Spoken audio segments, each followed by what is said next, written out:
Bonjour à toutes les personnes présentes aujourd'hui et aux personnes qui nous suivent en différé, bien évidemment, en espérant que votre journée commence sur une note agréable. Enfin, je pense, si vous commencez avec ce cours, ça devrait commencer par une note agréable. Et je vais essayer de la maintenir agréable, cette note, que ça soit quand même le début d'une journée qui soit satisfaisante et assez enrichissante. Hein. Lumière, je veux dire, conscience. Donc, on va voir si on peut un petit peu adapter les choses pour tous et chacun, chacune. Alors, bien sûr, si toutefois il y a quelque chose qui ne vous convient pas, rendez pas la journée désagréable pour autant.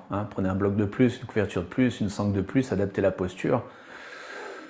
Et soyez toujours dans ce mouvement de non-contrainte en fait. Et je pense qu'en yoga, on l'oublie souvent, mais vu que ça veut dire union, c'est opposé à contrainte, parce que la contrainte, c'est enlever l'union dans les choses. C'est vraiment démembrer quelque chose. Alors, le mot est pas très beau. Ok, j'ai trouvé autre chose. C'est séparer deux choses. Ok, disons plutôt ça. On sépare deux choses. Ça, c'est la non-union. C'est la séparation. C'est tout ce qui est au niveau de la contrainte. Et j'en parlais un peu au cours de méditation de ce matin, de comment agir lorsqu'on est pris dans la contrainte. Et des fois, c'est la non-action. Vous savez qu'en yoga, la non-action est tout aussi forte que l'action.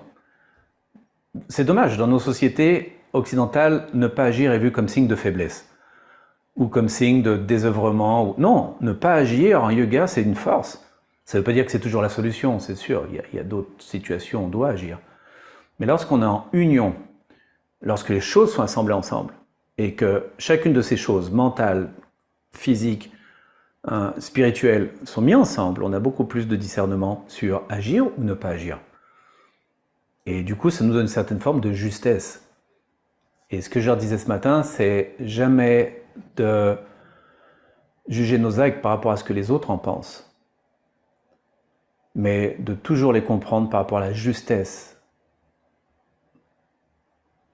qu'on a découvert à l'intérieur de ceci. Les autres personnes ne sont pas concernées par notre vision de la justesse, croyez-moi, parce que immanquablement, tout ce qui est vu de l'extérieur de soi est toujours jugé quelque part. Mais tout ce qui est ressenti à l'intérieur de soi ne peut pas l'être, parce qu'on est dans ce qui est juste, si on a clarté en tout cas, si on n'est pas embrouillé quelque part, c'est sûr, si on est embrouillé, il faut débrouiller tout ça. Et si on met lumière et conscience, justesse, ce qui veut dire que c'est en dehors de toute forme de contrôle, c'est vers l'essentiel. Le contrôle n'est pas l'essentiel, ça peut être une pathologie mentale, le contrôle. Ça peut être une pathologie éducative, le contrôle. Ça veut dire qu'on voit avec justesse qu'on contrôle. Il y a beaucoup de gens contrôlants autour de nous, même qui ont très bien réussi dans leur vie, ça veut pas dire qu'ils voient avec justesse. Des fois, c'est des gens, par leur contrôle excessif, qui détruisent la vie des autres, qui détruisent tout autour d'eux. Donc, contrôle ne marche pas, ça ne fonctionne pas. À nouveau, c'est justesse. C'est pas ce que les autres vont penser de moi, c'est ce que je ressens de moi, dans cette possibilité de voir clairement. Et c'est là où on peut unir les choses, c'est là où les choses sont unies, c'est là où on est hors de portée de la contrainte. Parce que s'il y a une contrainte à l'extérieur de moi, elle ne devrait pas s'installer en moi. Vous comprenez? C'est ça le grand segment du yoga. S'il y a une contrainte à l'extérieur de moi, ok, ces facteurs-là veulent être séparés les uns des autres, donc c'est la définition d'une contrainte. Moi, je ne veux pas être séparé de moi-même. Je veux rester connecté dans mon centre. Donc je ne veux pas que cette contrainte extérieure soit amenée en moi. Je n'ai pas à la digérer. J'ai juste à savoir si je vais agir ou ne pas agir, c'est tout. Des fois, ne pas agir peut rendre service à la contrainte extérieure. Elle va se résoudre toute seule, c'est son problème, c'est leur façon de faire. Ça ne devrait pas être dans ma cellule.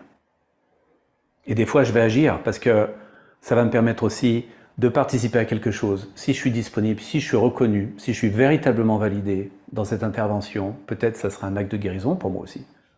Mais ça sera nouveau avec justesse. Ça ne sera pas parce que si j'agis pas, je suis faible, si j'agis, je suis vu comme fort. Non, ça c'est de la petite école, c'est fini. On n'y est plus là, c'est fini, on est ailleurs maintenant. On a un autre stade de notre vie. Donc les enseignements de petite école, ok, fini, on arrête avec ça.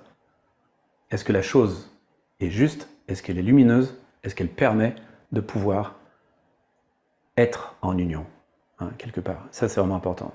Ça prend un peu de temps, on n'est pas habitué à ça, disons. Okay.